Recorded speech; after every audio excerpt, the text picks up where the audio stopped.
ബാലരാമപുരത്തെ ആ കുഞ്ഞിന്റെ കൊലപാതകവുമായി ബന്ധപ്പെട്ടാണ് ഈ കൊലപാതകത്തിൽ ആരോപണങ്ങൾ നിഷേധിച്ച് ജോത്സ്യൻ ശംഖുമുഖം ദേവിദാസൻ. എന്റെ കുടുംബവുമായി ബന്ധമില്ല, തനിക്കെതിരെ പോലീസിൽ നൽകിയത് വ്യാജ പരാതിയാണെന്നും ശംഖുമുഖം ദേവിദാസൻ പറഞ്ഞു. ഹരികുമാറിന്റെ കുടുംബമായി ബന്ധമൊന്നുമില്ല.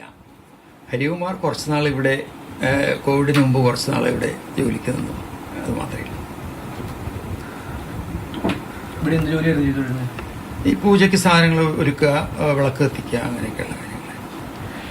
ഹരികുമാറിന്റെ സഹോദരി അയാളിവിടെ നിന്ന സമയത്ത് ഈ മാസത്തിലൊരിക്കൽ അവരുടെ അമ്മയുമായി വന്ന് ഇയാളുടെ ശമ്പളം വാങ്ങിക്കൊണ്ട് പോകാനായിട്ട് വരാം.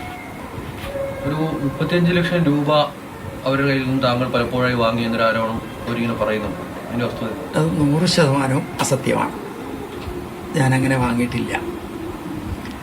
അപ്പോൾ ഈ പരാതി വായിച്ചു കേട്ട സമയത്ത് ഞാൻ പോലീസ് ഉദ്യോഗസ്ഥരോടും പറഞ്ഞതാണ്, പലതവണയായി വാങ്ങുമ്പോൾ ഒരു തവണയെങ്കിലും ഒരു തെളിവുണ്ടാകണമല്ലോ, എന്തെങ്കിലും തെളിവ്, അല്ലെങ്കിൽ ഫോണിലൂടെ ഒരു മെസ്സേജ്, എന്താ നിങ്ങൾ ഇതാ വാങ്ങിച്ച പൈസ തിരിച്ചു തന്നില്ല എന്നൊക്കെ പറഞ്ഞിട്ടൊരു മെസ്സേജൊക്കെ ഉണ്ടാവുമല്ലോ. അപ്പോൾ അതൊക്കെ സാർ പരിശോധിക്കണം എന്ന് പറഞ്ഞിട്ട് ഞാൻ ഏൽപ്പിച്ചിട്ടുണ്ട്. കുഞ്ഞിൻ്റെ മരണം തന്നെ ഇപ്പോൾ അറിയുന്നത് ഞാൻ മെനിയാന്ന് വൈകുന്നേരമാണ്.